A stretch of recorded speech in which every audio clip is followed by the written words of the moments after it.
আসসালামু আলাইকুম। নতুন আরেকটা ভিডিওতে স্বাগতম সবাইকে। তো আজকে আমরা কমন একটা উম সমস্যা নিয়ে আলোচনা করব। সমস্যাটা হচ্ছে কি, আমরা যখন ফ্লেক্সবক্স নিয়ে কাজ করি তখন আমাদের কিছু আইটেমের দেখা যায় যে কনটেন্ট বেড়ে যাওয়ার কারণে এটার হাইট বেড়ে যাচ্ছে। আর বাকিগুলো ছোটই থেকে যাচ্ছে। তো এটা আমরা চাই যে সবগুলোর হাইট সেম থাকুক। তো এই সমস্যাটা আমরা কিভাবে সলভ করব? চলুন দেখি। আমরা প্রথমে আমাদের মার্কআপে যাই।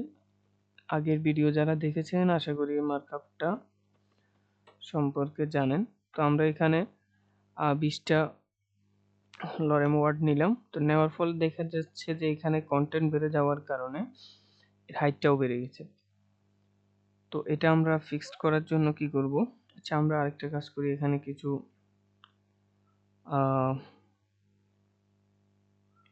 কন্ট্রোল টি দিয়ে আমরা কিছু আইটেম বাড়িয়ে নিলাম।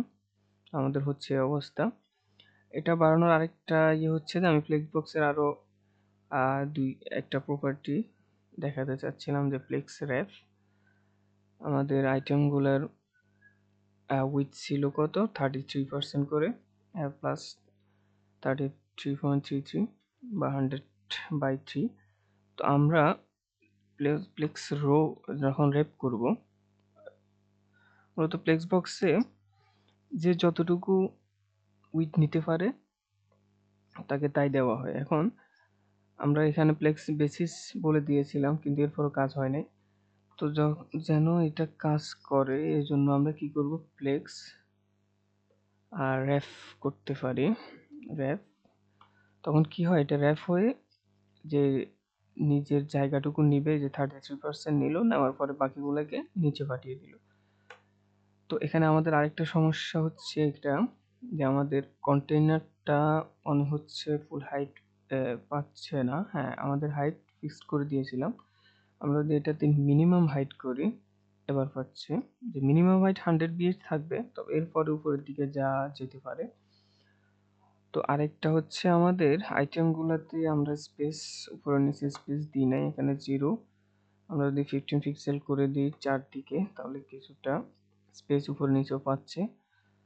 তো এরপরে আমাদের সমস্যাটা এখন ফিক্সড করার পালা। আমরা কি করতে পারি, আমাদের আইটেমগুলোকে আমরা ফ্লেক্স গ্রো করতে পারি 1, অর্থাৎ এটা আমাদের হাইট বাড়ার সাথে সাথে এটা গ্রো করবে, প্রত্যেকটা আইটেমের হাইট।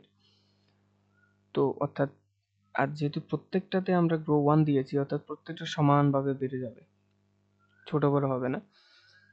তো এটা এখন এটা আমাদের সলভ হয় নাই কেন? এখানে কারণ হচ্ছে যে আমরা আমাদের আইটেমের ভিতরে আরো একটা কন্টেইনার বা ডিপ নিয়েছিলাম, এটার হাইট এখানে প্রভাব ফেলতেছে। তো এটার কারণে আমরা এটা সলভ করার জন্য কি করব, আমরা এই আইটেমটাকে ডিসপ্লে ফ্লেক্স করে দেব। তখন কি হবে, আমাদের সমস্যাটা সলভ।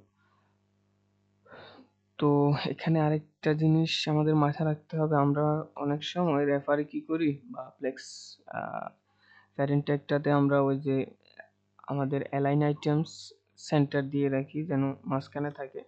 তো এটা দিলে কিন্তু এখানে আবার সমস্যা হবে, যে আমাদের এটা থাকবে না। কারণ হচ্ছে আমরা যখন এখানে স্ট্রেস দিব, অর্থাৎ পুরো রোতে স্ট্রেস হয়ে থাকবে।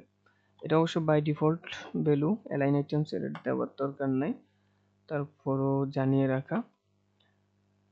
আর বাকি আমরা যদি এটাতেও মানে বাটনগুলাকেও সেম ভাবে রাখতে চাই, তাহলে আমরা কি করতে পারি, আমরা ওই যে ভিতরে যে আমাদের ডিপটা নিয়েছিলাম ইনার, ওইটাতে আমরা ফ্লেক্স দিয়ে ফ্লেক্স ডিরেকশন কলাম করে আমরা জাস্টিফাই কন্টেন্ট, যেহেতু আমরা কলাম করলে x6 বরাবর হয়ে যাবে জাস্টিফাই কন্টেন্টগুলা।